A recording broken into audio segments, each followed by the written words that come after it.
Familiar yet different is always a difficult task. Does Final Fantasy XVI manage to do more while still maintaining the pedigree of Final Fantasy? Here we go. Final Fantasy XVI is here. Everyone was waiting for this game, and finally, we have our hands on the game. And the big question is the new direction, is that something that gamers are going to embrace, or does it feel less like a Final Fantasy game and more like just every other action slash hack and slash game with a really good story? Now, I went into this thinking that it was going to feel like that. I didn't enjoy the demo, the way it was structured, but I don't feel like the demo or any demo can really give you the idea behind a game that's really large, especially a role-playing game. So, purchased the game, played it for many, many hours now, and I don't give review scores here, so I don't have to play a game to completion to tell you it's an 8 or a 9 out of 10, but I play it long enough to know how it's going to be, how it's going to feel. Is it going to progress in a way that's meaningful, that's compelling, or is it just formulaic and repetitive? So, after 40 plus years of playing many games, including role-playing games, how is this one? Well, let me say, I do like the idea of the linearity of the game. And I'm not saying linear to give it a critique, because sometimes games that are linear are not very good, and this one is very linear, but it's structured in a way to keep you engaged in the story, and that's what's central to Final Fantasy and a role-playing game. After all, it is the story, and it is not and has never been an open-world styled RPG where the story is there, but it sits separate from a large living world where you can go anywhere, do anything, meet people, engaging side quests that are just as well written as the main story. It is not that type of role-playing game. So to critique it or compare it to those kind of games, I feel like is unfair. And I have seen many people do that, and I just don't think that that is a fair way to judge this game. I talked about the idea of a game being formulaic, and sometimes that becoming a bit cumbersome and even almost boring at times. And I do feel like that is something that this game, I feel it's fair to critique it, because what happens is there are these areas to explore, and it's not open world, it's more like an arena styled area to explore, and within that area there are enemies on the screen. You walk towards them and then you can engage in combat. You can ignore them, but there's almost like this beat of go into an environment, fight, get to the next story progression point, watch a cutscene, go back to an area, walk through it, fight, go back to a cutscene, and I felt like that became a bit formulaic. Now, I will say that even though it was formulaic and even you can say repetitive, it never got to the point where I felt like I didn't want to be doing this, because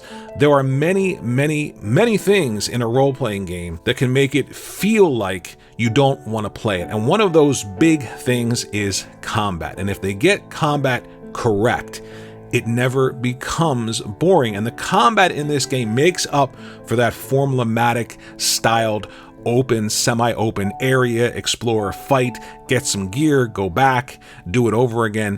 There is that, and I feel like it would be unfair not to mention it.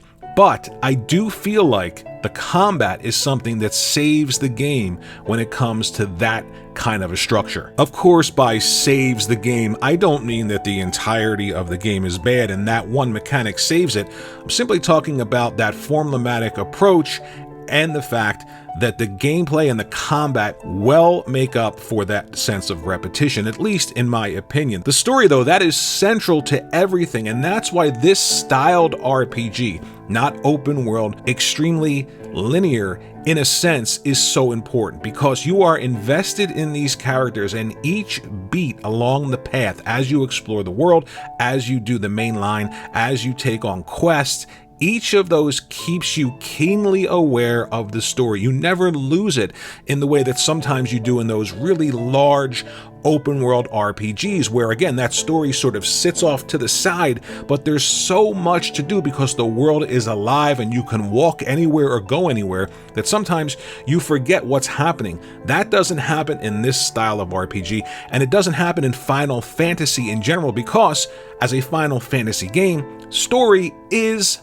at the forefront. It is the most important part of these games, and that's why I feel like this hybrid style of the old with the new in the gameplay ultimately works for this new Final Fantasy. Now, I have seen some critiques that this is not a role-playing game. There is less role-playing in this game than there's ever been in other Final Fantasy games, and I have to disagree with that. I feel like a lot of people are missing the fact that there's this push forward and there's that constant idea of linearity, and sometimes what we talked about earlier in the fact that there's that repetition of gameplay, that they feel like there isn't this role-playing element to it. But just like every other Final Fantasy game, you upgrade your gear, you upgrade your character, you can go on side quests, and we're going to talk about the side quests because they are not great. They are the Achilles heel of this game, but you have all of that in this game. It's still there. It's just structured so differently this time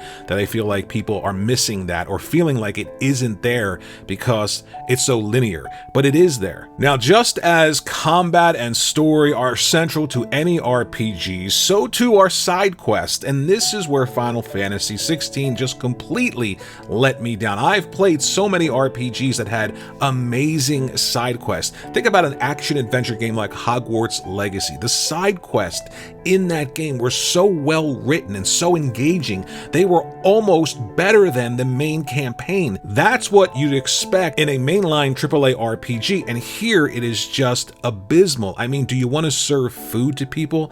That's a side quest that I did multiple times. 3 people 4 feet from me. You start a quest, and the solution to the quest is literally about 4 feet away. It just is not engaging. They're not well written. They feel like they're just tacked into these towns because, again, once you're in these towns, there's very little to do except push the story forward. And again, that's the style of RPG this is. However, for a mainline Final Fantasy brand new AAA game, the side quests need to be so much better and so much more engrossing. That, I feel, is the biggest takeaway for me from this game. Everything else feels proper, feels good, and feels like an evolution, but it feels like nobody cared about side quests at all in this game. And if you're gonna make an RPG, if it's an open world RPG or if it's a linear style story-driven RPG, one thing you have to have is side quests, and they've got to be good, well-written, and compelling. And they are not here in this game. Graphically, I'll say this is the best looking Final Fantasy game that I've ever seen. Those CG cutscenes from the past, well, they are real time now. That's how incredible the graphics are in this game. The production value, it is a sight to behold. So overall, I feel like the experience I'm having is a good one. I want to continue. I feel like the story is evolving to the point where I'm very interested in the characters. And there's one character in particular early on that has all of these powers and then all of a sudden loses them. And you really get a sense of how weak the character is even when they had all those powers. There's a lot of dynamic between these characters, and I like where the story is going. I'm enjoying the gameplay. Is that repetition there? Yes, the gameplay makes up for it. Is it semi-open world or arena style? Yes. Do I want to go off and explore more? Sure, but have to judge this based on the type of role-playing game that it is. It's a JRPG. It follows in the same style of past Final Fantasies, and I think you're going to enjoy your time. Let me know what you think, like and subscribe, and I'll see you in the next video.